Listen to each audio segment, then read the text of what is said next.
আজও প্রিয় মানুষটির জন্য অপেক্ষা রয়েছেন? এই বিষয়ে আল্লাহ কি বলেছেন? মানুষের হৃদয়ের সবচেয়ে কোমল, সবচেয়ে নরম জায়গাটি হলো অপেক্ষা, যার ভেতরে আছে আশা, কষ্ট, স্মৃতি, ভরসা, তোয়াক্কুল, দোয়া আর অদেখা ভবিষ্যতের স্বপ্ন।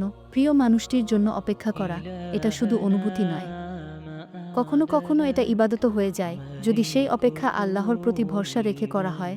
আজও আপনি প্রিয় মানুষটির জন্য অপেক্ষা করছেন, তার মানে আপনি এখনও হাল ছাড়েননি, আপনার হৃদয়ে এখনও আলো নিভে যায়নি। তাহলে প্রশ্ন আসেই এ বিষয়ে আল্লাহ কি বলেছেন? ইসলামের দৃষ্টিতে প্রিয় মানুষটির জন্য অপেক্ষার বিধান কি? এই পুরো প্রবন্ধে আমরা এই বিষয়টিই গভীরভাবে আলোচনা করব।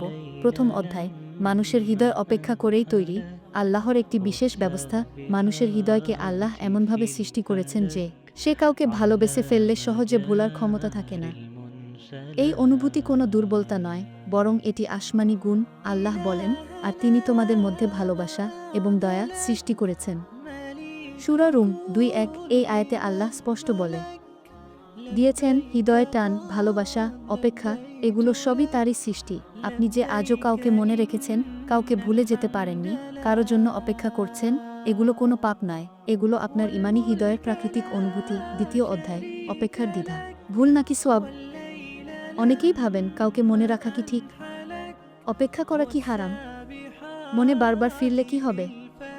ইসলাম বলে কোনো অনুভূতি হারাম হয় না যদি তা সঠিক পথে রাখা যায়। হারাম হলো অনুভূতির অপব্যবহার, যেমন হারাম সম্পর্ক, গোপন সম্পর্ক, অশ্লীলতা ইত্যাদি।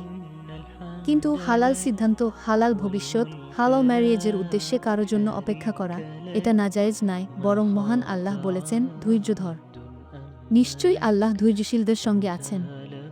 সূরা আনফাল 4:6 যদি আপনার অপেক্ষার ভিতরে ধৈর্য থাকে, পাপ না থাকে, আল্লাহর উপর ভরসা থাকে, তাহলে আপনার এই অপেক্ষা আপনাকে আল্লাহর নৈকট্য দান করবে। তৃতীয় অধ্যায়, প্রিয় মানুষটির জন্য অপেক্ষা কখন ইবাদত হয়ে যায়? ইসলামে একটি বিশেষ নিয়ম আছে, যে কাজ আল্লাহর সন্তুষ্টির উদ্দেশ্যে করা হয় সেটাই ইবাদত। কেউ যদি হালাল সম্পর্কের উদ্দেশ্যে অপেক্ষা করে, দোয়া করে, নিজেকে ঠিক রাখে, আল্লাহর উপর তোয়াক্কুল করে, পাপ থেকে বাঁচে, তাহলে তার অপেক্ষা ইবাদত হয়ে যায়। রাসূলুল্লাহ শাহ বলেন, কর্মসমূহ নিয়তের উপর নির্ভর করে।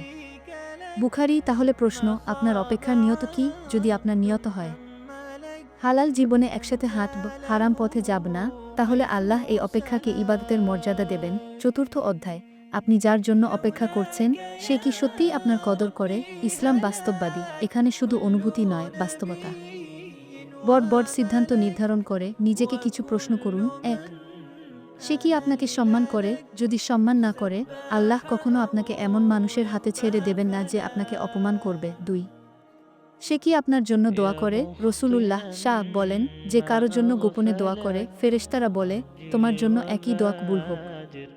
মুসলিম, যে আপনার জন্য দোয়া করে না, সে ভবিষ্যতে আপনাকে ধরে রাখবেই বা কিভাবে? 3. সে কি আপনার হালাল ভবিষ্যৎ চায়? কেউ যদি বারবার শুধু ইমোশন দেয় কিন্তু কোনো হালাল পদক্ষেপ না নেয়, তাহলে সেই অপেক্ষা শুধু অতীত বাড়ায়, ভবিষ্যৎ গড়ে না। পঞ্চম অধ্যায়, আল্লাহ কি প্রতিটি অপেক্ষার উত্তর দেন? হ্যাঁ, কিন্তু 3 ভাবে। 1. আপনি যার জন্য অপেক্ষা করছেন তাকে আপনার নিয়তি করে দেন। যদি তিনি আপনার মঙ্গল হন, তাহলে আল্লাহ তাকে ফিরিয়ে আনেন, পথ খুলে দেন, হৃদয় নরম করেন। 2. তার চেয়ে অনেক উত্তম কাউকে দেন। অনেক সময় আপনাকে আল্লাহ এমন কাউকে দেন যার কাছে আপনি পরে বলবেন, আলহামদুলিল্লাহ, আমি আগের অপেক্ষাটা ভুল করিনি, কারণ আল্লাহ আমাকে এর চেয়েও ভালো দিয়েছেন। 3. আপনার হৃদয়কে সুস্থ করে দেন। সবচেয়ে বড় নিয়ামত, ভুলে যাওয়া। যখন আল্লাহ ভুলিয়ে দেন, তখন বুঝবেন তিনি আপনাকে আরও বড় দুঃখ থেকে বাঁচিয়ে দিচ্ছিলেন। ষষ্ঠ অধ্যায়, আপনি আজও অপেক্ষা করছেন, এটা কি আল্লাহর কোনো ইশারা? সব অপেক্ষা ইশারা নয়, কিন্তু কিছু অপেক্ষা আল্লাহর পক্ষ থেকে দ্বার খুলে দেয়। কিছু লক্ষণ আছে। 1. আল্লাহ বারবার আপনার দোয়া মনে করিয়ে দেন, আপনি তাকে ভুলতে চান, কিন্তু দোয়া করতে গিয়ে আবার মনে পড়ে, এটাই আল্লাহর ইশারা যে আপনার দোয়া এখনও অনুত্তরিত নয়। 2. কোনো হারাম কাজে আপনাদের হৃদয় রাজি হয় না। যারা আল্লাহর জন্য অপেক্ষা করে তারা সম্পর্ক হারাম করতে পারে না, হৃদয় বাধা দেয়, এটা ইশারা। 3. দূরত্ব থাকা সত্ত্বেও আপনি তার সম্পর্কে খারাপ চিন্তা করতে পারেন না, এটাই আল্লাহর সুরক্ষা, আপনাকে নোংরা সন্দেহ থেকে রক্ষা করার জন্য। 4.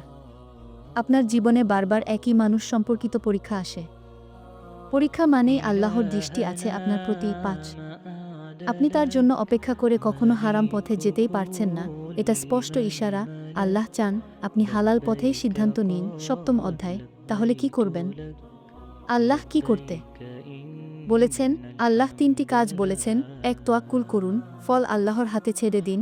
আল্লাহ বলেন, যে আল্লাহর উপর ভরসা করে, আল্লাহ তার জন্য যথেষ্ট। সূরা তালাক।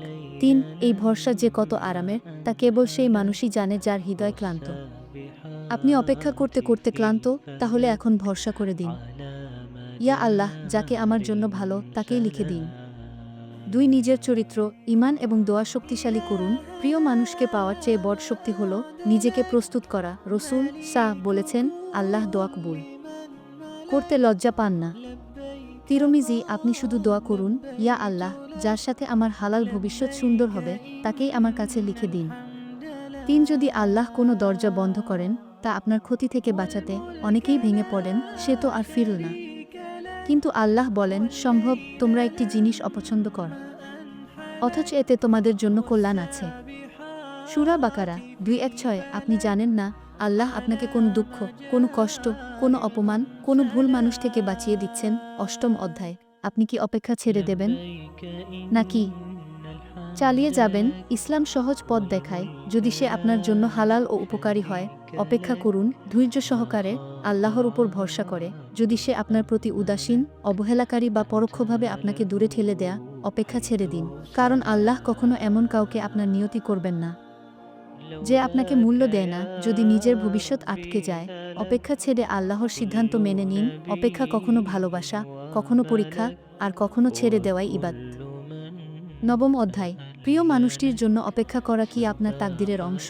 সব মানুষই আমাদের জন্য লেখা থাকে না, কিন্তু কিছু মানুষ আছে যারা আমাদের জীবনে আসে আল্লাহর হুকুমে। তাদের জন্য অপেক্ষা করা ভুল নয়, কিন্তু তাকদিরের রহস্য হলো, যাকে আল্লাহ আপনার জন্য লিখে রেখেছেন সে হাজার দূরে থাকলেও আপনার কাছেই ফিরে আসবে। আর যাকে আল্লাহ আপনার জন্য লেখেননি, সে আপনার কাছাকাছি থেকেও আপনার হয় না। 10ম অধ্যায়। মনকে প্রশান্ত করার 7টি আমল। 1. ইস্তিখারা করুন। 2 রাকাত নামাজ পড়ে আল্লাহর কাছে সঠিক পথ প্রার্থনা করুন। 2. প্রতিদিন 100 বার আস্তাগফিরুল্লাহ। আল্লাহ গুনাহ মাফের সাথে সাথে দুঃখ লাঘব করে। 3. প্রতিদিন 100 বার দরুদ শরীফ। দরুদ দোয়া কবুলের দরজা খুলে দেয়া। 4. প্রতিদিন 1 পৃষ্ঠা কুরআন, হৃদয়কে প্রশান্ত করে। 5. নিজের ভবিষ্যতের জন্য দোয়া করুন, প্রিয় মানুষটি থাকুক বা না থাকুক, আপনার ভবিষ্যৎ সুন্দর হোক। 6. নফল ইবাদত বৃদ্ধি করুন, এগুলো মনকে পরিপূর্ণ করে। 7. নিজের আত্মসম্মান রক্ষা করুন, কাউকে পাওয়ার চেষ্টায় নিজের সম্মান হারাবেন না। উপসংহার, আপনার অপেক্ষা কখনোই বৃথা যায় না। আপনি যাকে আজও মনে রেখেছেন, যার জন্য দোয়া করেন, যার জন্য অপেক্ষা করেন, তার সবটুকু আল্লাহ জানেন। আপনার প্রতিটি রাতের কান্না, হতাশা, আশা, দোয়া, কিছুই অকারণ নয়। কখনো আল্লাহ আপনাকে সেই মানুষটিই ফিরে দেবেন, হালাল পথে, সম্মানের সাথে, শান্তির সাথে। কখনো আল্লাহ বলবেন, আমি তোমাকে এর চেয়ে ভালো রেখেছি। কিন্তু যেভাবেই হোক, আপনার অপেক্ষা একদিন ফল দেবে, হয় সেই মানুষ দিয়ে, হয় আরও সুন্দর কোনো মানুষ দিয়ে, নয়তো আপনার হৃদয়কে পুরোপুরি নিরাময় করে। আল্লাহ কখনোই ধৈর্যশীল মানুষের অপেক্ষাকে অমান্য করেন না।